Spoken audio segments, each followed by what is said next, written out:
Good morning. I'm really excited to be here, but we're going to start with a little icebreaker because I'm from Residence Life and that's what we do.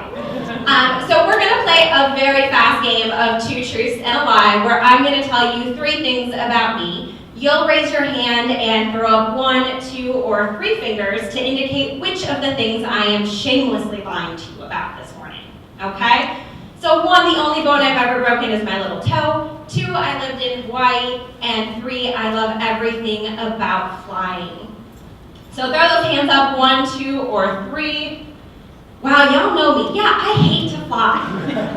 Like, I really hate flying. So now that you know those 2 things about me, that I lived in Hawaii and I hate flying, you have a question, which is why did you move to an island in the middle of the Pacific when you hate to fly? Those questions are just the tip of the iceberg. When I announced that I was moving to Hawaii, wow, did folks have questions. They had questions beyond the obvious about how much I hate flying. They wanted to know, was I taking my car? Did I have to change my phone number? Was I going to speak the language? Was I going to learn to surf? And what I realized was that those questions before I left were just the tip of the iceberg. Because the questions that I was asked were preparation for the questions I was going to be asking over the course of the next 3 years, especially after staying awake for an 8.5-hour flight to make sure the plane kept flying.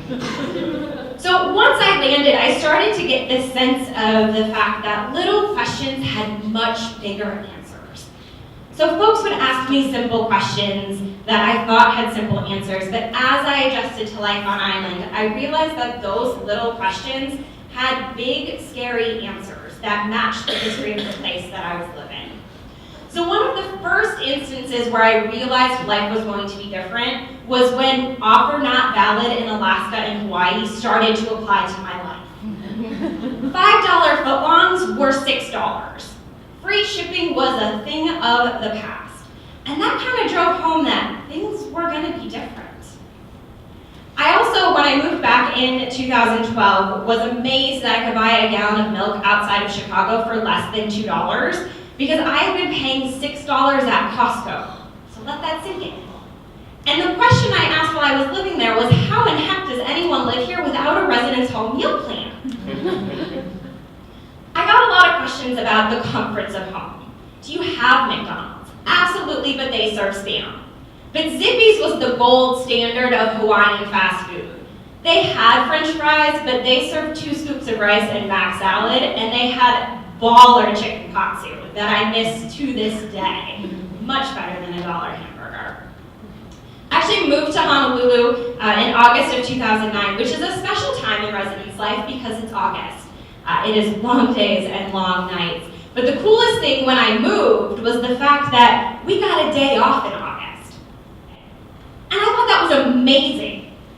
This is going to be like the 4th of July 2.0, right? This state is so stoked about the fact that they're a state.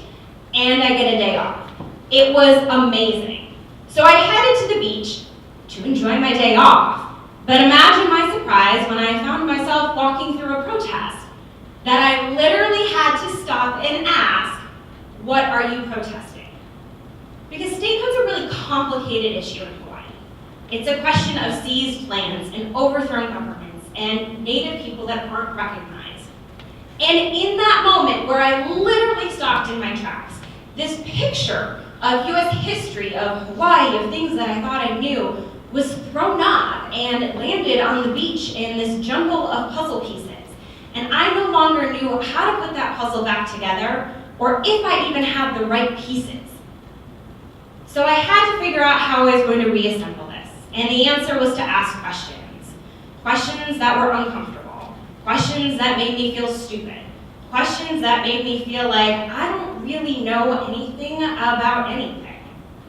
And that's the challenge with questions, right? We know we have to ask them, but we know that questions can be painful, that they can be hurtful, because they reveal our own ignorance. But by not asking the question, we would be more ignorant. We wouldn't be taking the step to learn more. So for 3 years, I asked a lot of questions.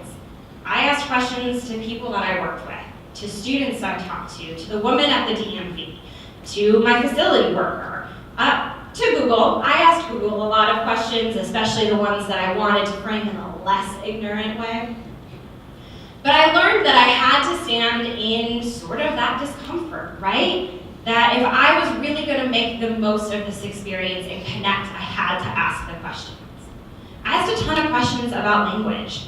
I had to understand what the word meant, what was the history of it, and should I be offended when someone called me a haole? What was my white heritage in the islands? And that was tough. The Hawaiian alphabet actually has 13 characters, 8 consonants, and 5 vowels. There's literally nothing more vulnerable or scary than asking someone how to say their name. But screw my discomfort. The people I worked with deserved me to say their name correctly. So I got really good at asking. And I tried to get better at pronouncing things. It took some time. Sea turtles are a really important part of Native Hawaiian and Polynesian culture. They're a guide or a navigator. Think about it, they swim through thousands of miles of open ocean to get where they're going. And I can't think of a better representation of why we have to ask questions when it comes to inclusive excellence. Questions, as uncomfortable and as difficult as they may be, are the only way that we're going to get through this thousands of miles of journey of inclusive excellence, to truly bring in the diverse perspectives and include everyone in our conversation and in our community. So I hope you can join me in standing in our discomfort and asking some more questions. Thank you.